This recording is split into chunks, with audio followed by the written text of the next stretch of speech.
I just for 12 hours. I am running a 12-hour race today. The goal today is to not poop my pants. It is my big chance to dial in my nutrition strategy before Cocodona. Let's get into it. You know where I am. I'm not sure why they call it constitutional though. So, welcome to the Free Outside Show. I'm your host, Jeff Garmire. This is where we make doing hard things fun and fun things hard. I don't know if we make fun things hard, but anyways, I've set some records on Cocodona a bunch of times. I actually just got this 1,000-mile Cocodona belt buckle in the mail, so thanks Steve Adderholt and Jamel Curry and the Aerovipa team for sending that. That's super cool. I've done Cocodona 4 years, and I'm doing it a 5th year, so I jumped in a 12-hour race. It was last Monday, about a week ago, when registration for the race was closing, and I was thinking, I didn't race a ton last year. I had an Achilles injury. I failed at the Tahoe Rim Trail record attempt for a number of reasons. It's one of those things where everything went wrong. Just got stung by a bee. Well, my pack just broke.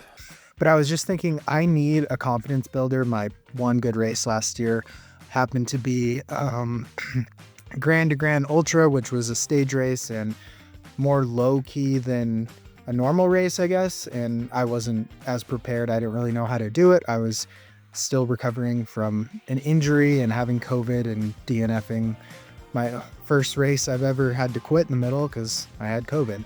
But I needed a confidence builder this year, and I wanted to work on nutrition and sodium over the long haul because I do it a lot on these 3 and 4 hour runs, but I don't think you can truly get a sense of where you're at in gut training and eliminating all other variables until you go longer. And I've traditionally struggled in the 8 to 9 hour range in longer events. So I was debating kind of whether to do the 6-hour race or the 12-hour race. And if you don't know, this means you run the same loop for 6 hours or the same loop for 12 hours and you see how many miles you get. The style is called fixed time racing. And it was completely flat. It was in Boise. So I decided I needed to sign up for the 12-hour. So I got all my nutrition ready. I wrote out kind of the numbers I wanted to hit, which were right in the 80-ish grams of carbs, and 80 grams of carbs an hour and 300 plus calories an hour. And then my sodium was going to be about 1,100 to 1,200 milligrams per hour. That was going to be a little bit harder because it was going to be cooler in Boise with some wind, so it was going to be hard to hydrate to that level, but I was going to at least try it out and see how everything felt. It was going to be like a trial run for Cocodona, but with no pack, not the same terrain, not the same weather. It was just going to be the chance to see at a little bit higher effort level if my body can handle it. And the reason behind this is, so Cocodona is a slow race compared to like a 100-miler because you're going 250 miles. So like 13 hours and 5,000 feet to the aid station. But the plan was to go a little bit faster, but use the same nutrition strategy to train my gut a little bit more. It's just like when you do like a threshold or a tempo workout and the goal is to get in calories throughout and hit that gut training level where you see that you can achieve that during a harder session. So when you're in the actual race, it feels a little easier. It's exactly the same as doing speed workouts when you're running a 100-miler. Is it makes the pace that you run the 100-miler feel easy. Same thing applied to gut training. This is what I incorporate and work a lot with athletes that I coach on too.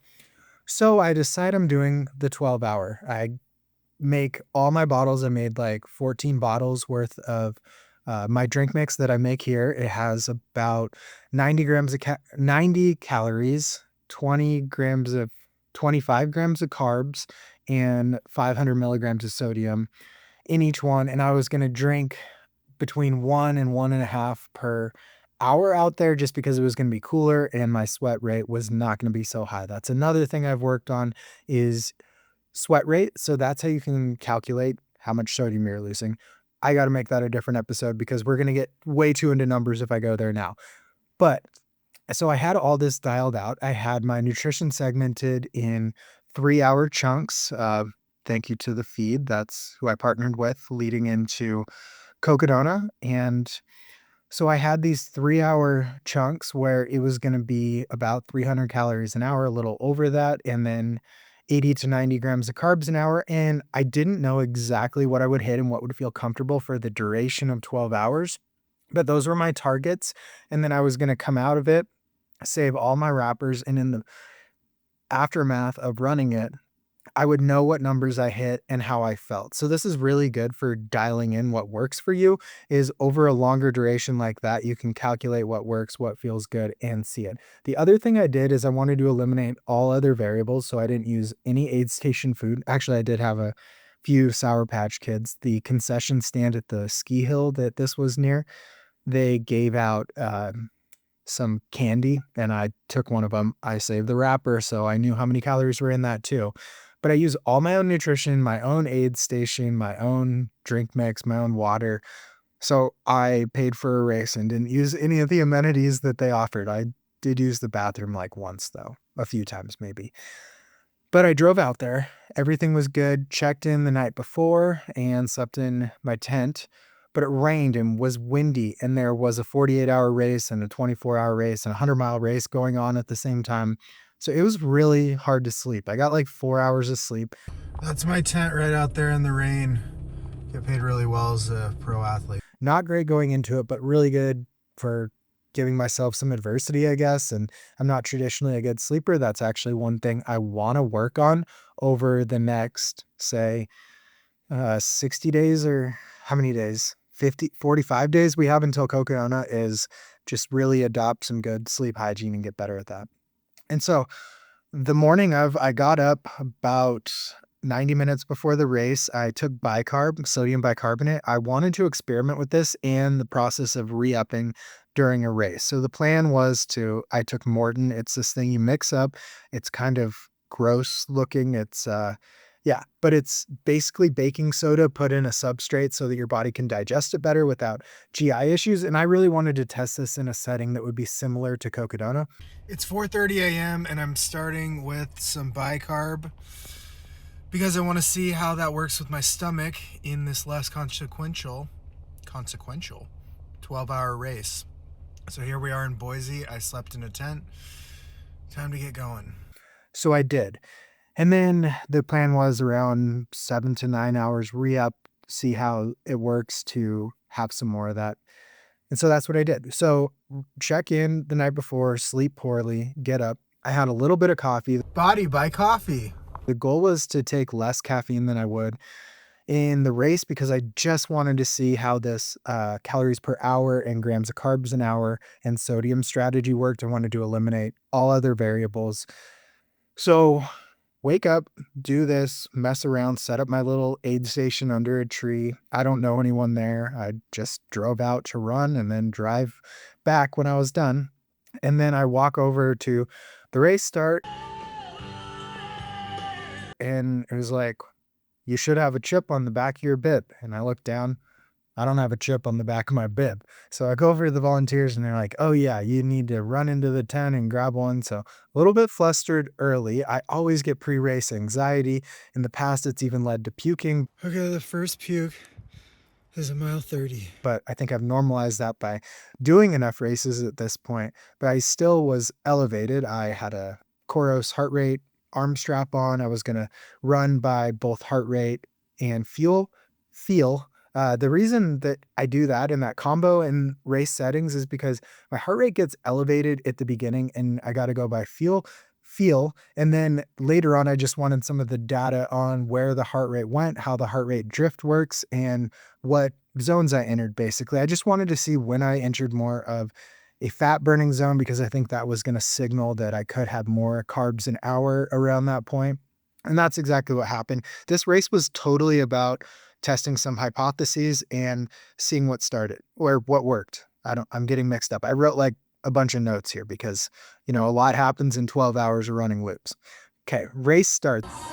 She doesn't nobody toe the line at once. It's in the dark. This is another reason I wanted to do the 12-hour is because I've done so much at night. I've done FKTs pushing through the night on no sleep for 3 days. But I think you always have to sharpen those skills. So I wanted to get at least 2 hours of running by a headlamp. And it turns out the route, the 3-mile loop, was on trails. 4 miles in, it's all in the dark for now. And it's apparently on trail, which I didn't know. And these were like kind of rutted, a little bit rocky, fairly smooth, but kind of like a farmer's field type of situation. And I didn't really know that. And the morning of it was like, oh, I guess I should wear trail shoes, and actually switched to road shoes halfway through. Started out, got to run by headlamp. A couple people took off fast, but it's like, doesn't matter. I gotta just do my own race. It doesn't matter if I win this. I'm here for just these simple facts. It's a tune-up race for confidence building and seeing if I can string it all together. Also, I needed to experience that mindset of this race is so long. I need to let my mind go and not worry about the finish of this thing. So start out, everything's going pretty well. Have a couple little like ankle tweaks, but like where it doesn't hurt your ankle too much. And I've rolled it so much, it's just like shake it off. And I started fueling pretty immediately. Oh, another fun fact, before the race, I pooped twice, and that was actually a life hack. I didn't have to poop the rest of the time. I think I cleared out the entire chamber. But started this thing off, fueled immediately, hydrating immediately, and just kind of realized that I'm not going to be able to hydrate to the level that I expect because it's cooler, it's windier. The cooling isn't going to really be a thing until later in the race. So I was trying to get in one full bottle per hour. I got close to that, but it was very hard. So the loops were all for the first 30 plus miles, 40 miles, I guess, were all in the like 25 minutes to 27-minute range, which is great. I didn't stop. I just ran through, grabbed some more nutrition, grabbed another bottle, and kept going. 4 loops in, exactly on my nutrition schedule, which is about 35 grams of carbs every loop, and each loop takes about 26 minutes. So I'm doing good. And then this is where I started to get this like biting feeling, not really like a cramp, but like a stiffness in my hamstring. And it's the same hamstring that I have my water bottle in. So I ran in the John G shorts that have the built-in liner. They're also a sponsor of the podcast. And I ran in their shorts and their sun hoodie, and it worked really good. This liner, it also has a big pocket, so I could carry everything I needed for over an hour at a time with no issue. It also has like 6 pockets in the waistband of the shorts, so they worked really good. Check out janji.com, JANJI.com. Tell them I sent you. The shorts are great. I really recommend them for running because they're not just normal shorts. They have practical features for trail running, ultra running built in, especially for when you're trying to fuel to the level we're all trying to fuel now. Okay, so I could fit everything into these shorts, and I would try to have about 2 gels every loop.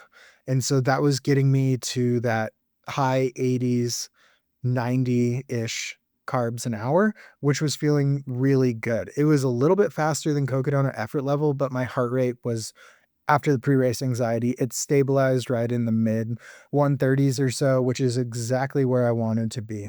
I limited caffeine. All these gels were basically like 0.8 or 2 to 1 or 1 to 1, 1 to 0.8 glucose to fructose ratio. If you know, you know. If not, I can do a podcast. Always send in your questions. I've gotten a lot that I sometimes just answer in DMs, but I'm going to do more shows where I answer those. So feel free to write those in. Probably the easiest place is the Free Outside Podcast or Free Outside Podcast Instagram, or you can just email me, even if you want coaching too, jeff@freeoutside.com.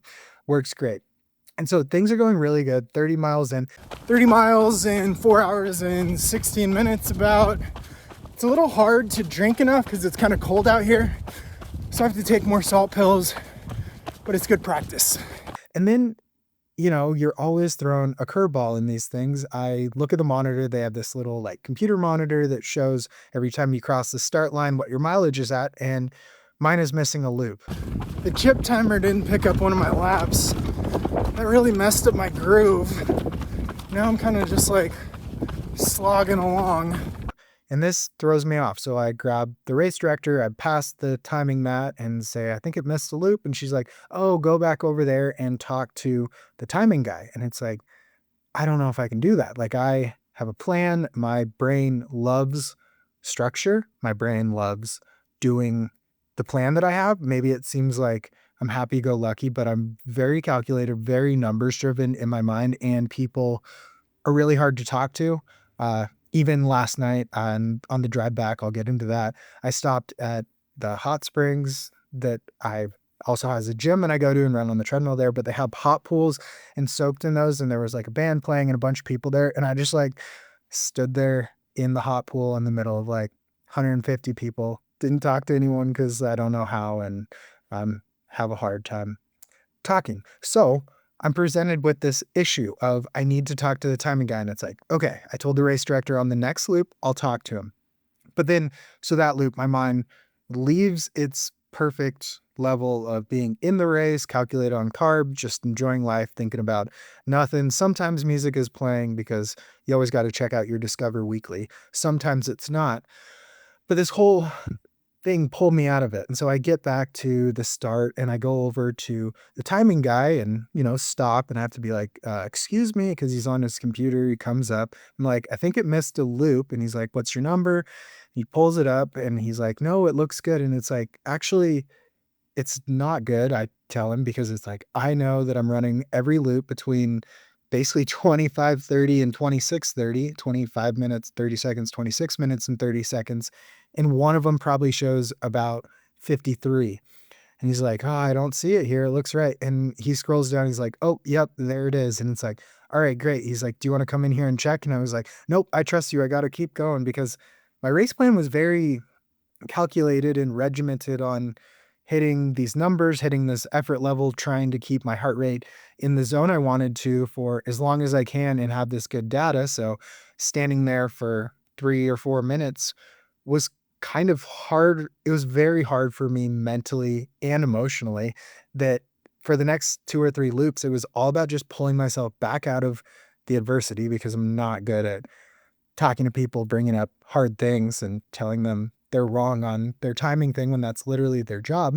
But we sorted it out, pulled myself out, and I was just like in a weird headspace. So 2 loops later, it was like, all right, I know these trail shoes work. I'm going to wear them for Cocodona. Let's switch to road shoes because it's just smooth enough that it's not going to be a big deal. So I put on some Hoka road shoes and they worked really good. They're just a little softer, bouncier, different feel, which was going to be really good for the remaining, 30 miles.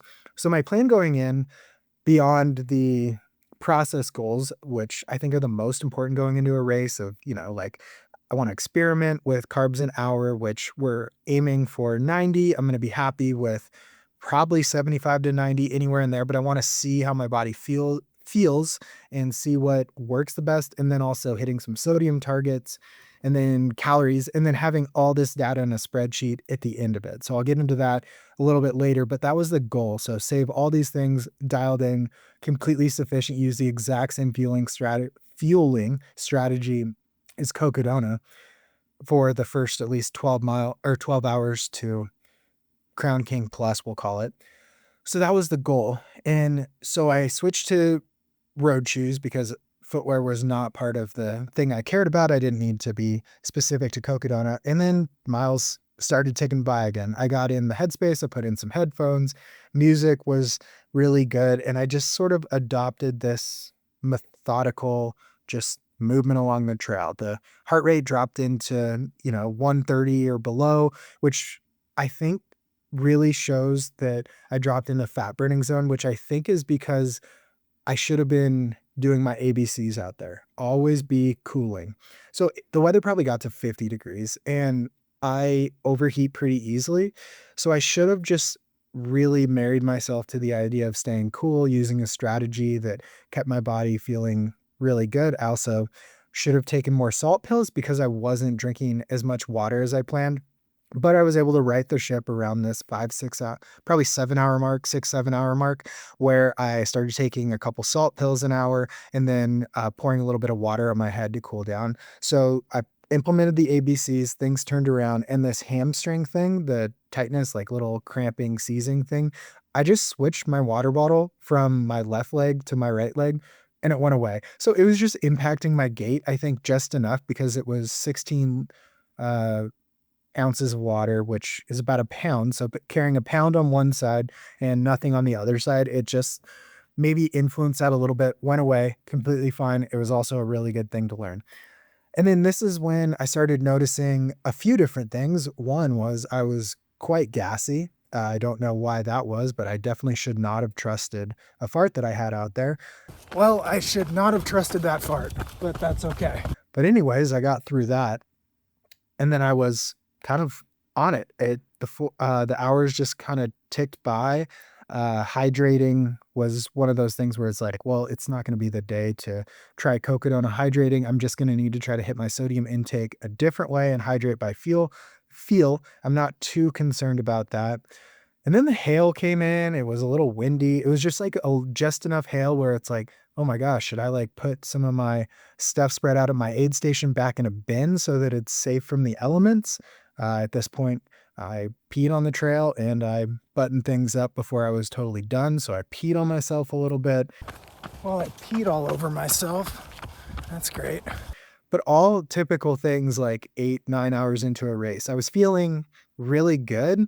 I was very consistent on like 8:30 pace for about half the race. And then once the timing issue came up, I don't know, something just kind of left me. I backed end, it was more 9-minute pace from there. But still, that's very consistent. I'm very happy with that. The heart rate was very stable, very good. And then it was just like, I was thinking I'd like to still get 78 to 80 miles. But then around mile, I don't know, 50, 60, I was texting a little bit and then actually made a call. But it was because my family's actually at a funeral. We've had a tough year of death. So I was just checking in.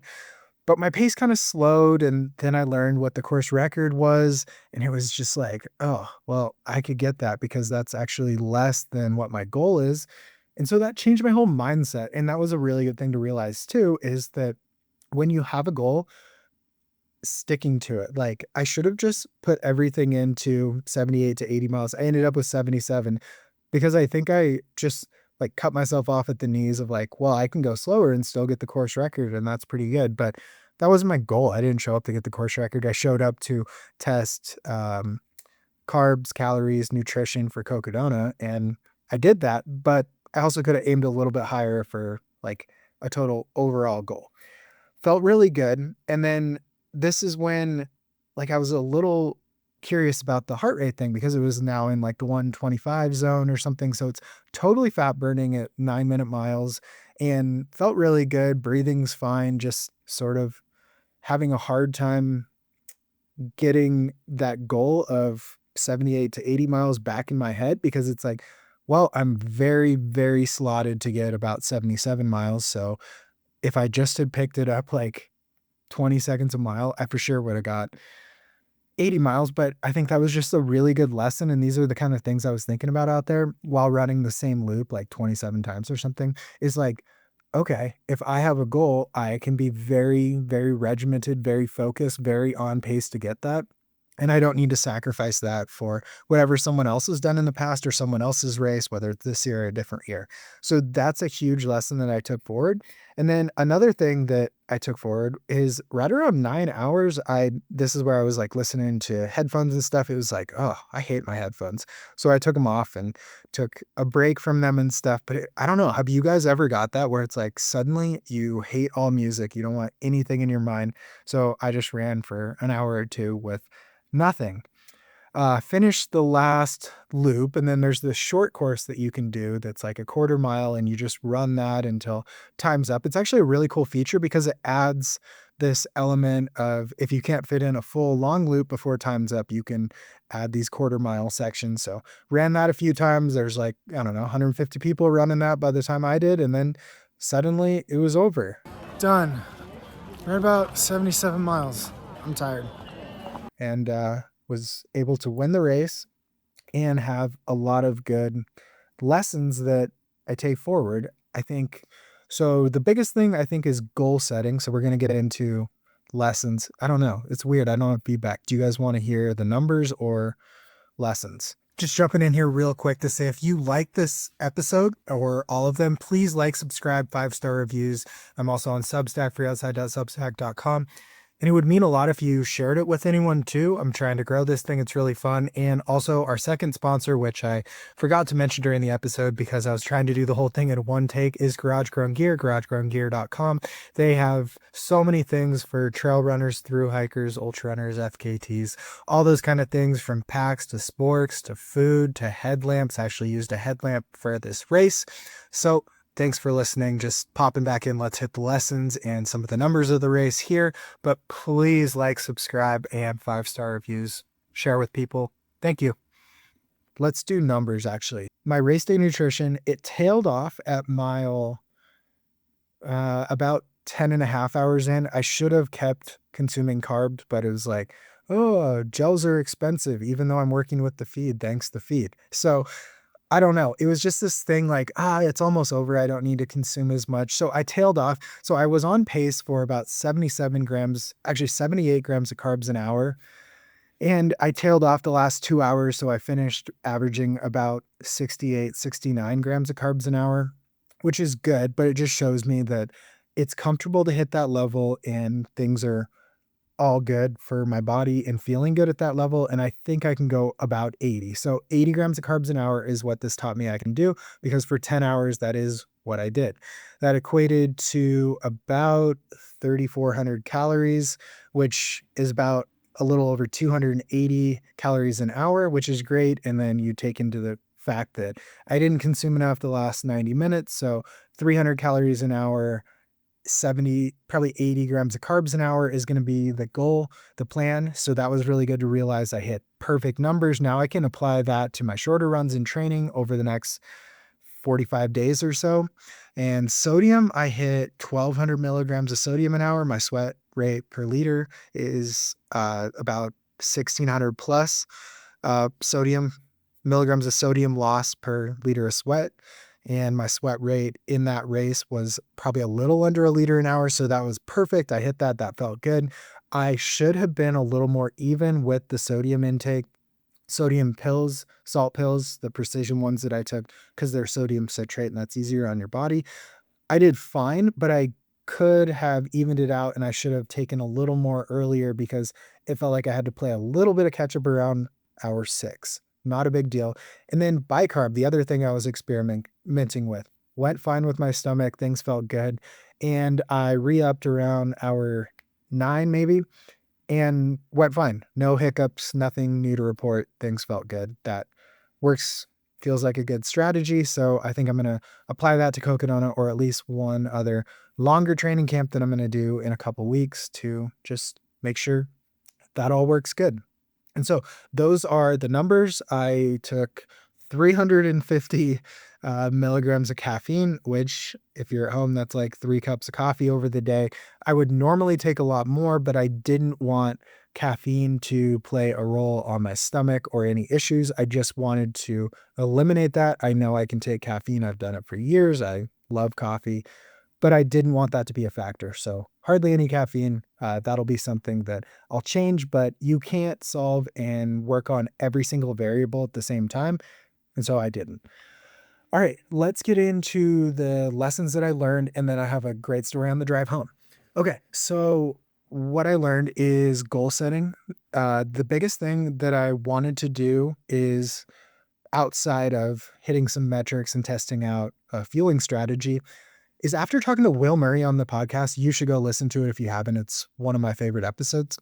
He talked a lot about these mantras, self-talk, and practicing that in training. So I have 3, you call them like affirmations or things that I tell myself that have been working in training, but I haven't been able to apply them to a race or a longer setting. And so that's exactly what I did. So the whole time I had this list of 3 things. I usually say them in the group of 3, but I can say them one at a time.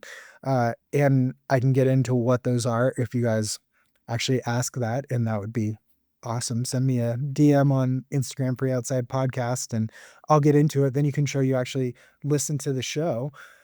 But it was really good to practice those and feel that they work, because what they do, what I've designed them to do, and I've changed the wording a little bit, is they've given me permission to feel how I do, to do how I do, and to think how I do. And so it's normalizing it. It's letting myself feel okay even if I don't feel okay, or if my legs are tired, it's allowing that to be okay. And normalizing that, I think, makes it a lot less scary of I've already decided it's going to feel this way, or things are going to go this way, or this could go wrong, or this could hurt. And just by reminding myself of that, that just connects the dots from pre-race to current time in the race. It doesn't make it feel so scary of like, oh my gosh, how am I going to do this for 6 more hours? It's more like, oh yeah, this is exactly what we thought. We're just connecting this, and I'm changing my mindset because I know this is how I was going to feel. And it's exactly on plan because that's how I feel. So that worked really, really good. I just kept honing in on some of those statements, and it just worked. It's a mental thing. Maybe some people say it out loud, but mine was completely between the ears because I'm a very quiet person. The other thing is I hit my calorie goals for 10 hours and carb goals, and the last couple hours tailed off. So I need to work on that. That's more of mental, what would you call it? Fortitude, toughness. Not the toughness of like keeping running, but just sticking to a plan, even though the finish line is in sight. After the timing snafu, it was really hard to get back in the moment of like, I'm just doing this until I'm done doing it. So, hiccup, that was really good to have to overcome, but also I didn't fulfill that pre-race goal of just fueling throughout. I mean, ideally, I would have taken a gel even with 10 minutes to go in the race because that was the plan and that's what I was practicing. But oh well, can't be perfect every time. Sodium worked good with the limited ability to hydrate because it was colder out there for the first, especially 6 hours. I got a little behind, so I just need to focus more on salt pills, sodium in that way, and not depend so much on my water to have everything that I need in it. So that was a really good lesson. The other lessons, always be cooling. ABCs, always be cooling. So I overheat a lot. I should have just cooled a little bit more sooner. I actually ran with my shirt off for the last 2 hours. That worked really good. And another thing is my friends are so supportive, even when I decide to spend my weekend driving to Boise to race this, both my girlfriend and my best friend, Luke, who was just on. You should listen to that episode and buy from trailgoods.co because he has some great meals. They were just supportive, and it was really fun to acknowledge that, yes, this is kind of dumb to run loops for 12 hours, but also people are supportive that I want to do it. I took a lot of confidence in a race going, I'd say 90% according to plan. That hasn't happened in a while, so I feel good with that. And yeah, those are the main lessons. So I feel really locked in, dialed in with what my nutrition is. I use a lot of precision gels. I had a few Sour Patch Kids that they gave away, some Science and Sport gels, Honey Stinger gels. My own drink mix has 2-to-1 fructose to or glucose to fructose ratio and sodium in it. Fueling just went really well. So I feel great about that. So just got to iron in a few solidifying mindset, which I'm going to do with visualizing some with Cocodona, which I've always done in the past. And then cooling. I need some strategies to cool for the first 37 miles of Cocodona, even though there's one aid station, no ice, and no water. So if you have ideas, hit me up there too, because I'm all ears and I've been poking around coming up with stuff, but it's hard to solve that problem when you don't have a place to cool, but you should be topical cooling. Okay, so I finished the race. I got a hotel. Actually, my girlfriend got a hotel because I was like, I texted her like hour 11 in the race. It was like, can you book me a hotel? Because if I don't book one, I'm going to be tempted to drive 8 hours back to Bozeman tonight. So did that and then stayed there. Fine. Woke up in the morning, drove back out to Bozeman. And within 3 hours of getting home, there was this sign in the middle of the highway and it's like road closed. And it was like, what? It's not even like bad weather. And so I pulled over. I asked the guy, had to talk to another person. I'm not good at talking to people, which is weird that I have a podcast, but the whole reason I do is to get better at talking to people. But I talked to the guy standing there next to the road closed sign. He's like, yeah, blizzard, high winds, snow up there, road's closed. He's like, you got to turn around and drive back to the interstate, which was like 45 minutes back the way I'd come, drive over there, basically go through Butte, and then drive back into Bozeman. So that added 2.5 hours to my drive. I thought I would be back at 4:30 or 5. I got back to town at like 7:38. And I go to this gym that's a hot springs. It's kind of bougie. I'm bougie, look at me. But it has hot spring fed warm pools, and I decided it would be great to go to that. So on the drive back, pulled over, got in those, felt really good, and realized my body feels fairly good. The lasting thing is I have a little bit of soreness in the top of my left calf, which I really equate to carrying the water bottle on the left side of my body for, I don't know, 8 hours or something before switching it or before moving it back and forth. And I think that just messed up my gait enough that something got a little pulled. Nothing too bad. I could maybe run today. I won't. I'm going to take a couple days off. And then the plan moving forward is I'm going down to Arizona late next week to do probably a 4-day training camp, maybe 5-day training camp. And then I have to go to a wedding, but I want to get some time in the heat. And the goal there is going to be very hydration and sodium focused. I feel like nutrition's dialed in, so I will apply that to the training camp, but I don't feel like I need to solve that so much. I just want to try to hit some hydrating and sodium goals that really align with the actual conditions in the race down there, which is why I'm doing it down there in Arizona. Okay, that's my 12-hour race. I think I got first and I think the course record, but doesn't matter, pretty consistent. Check it out on Strava if you care that much. That's all I have for today. So thank you guys and stay elite, my friends.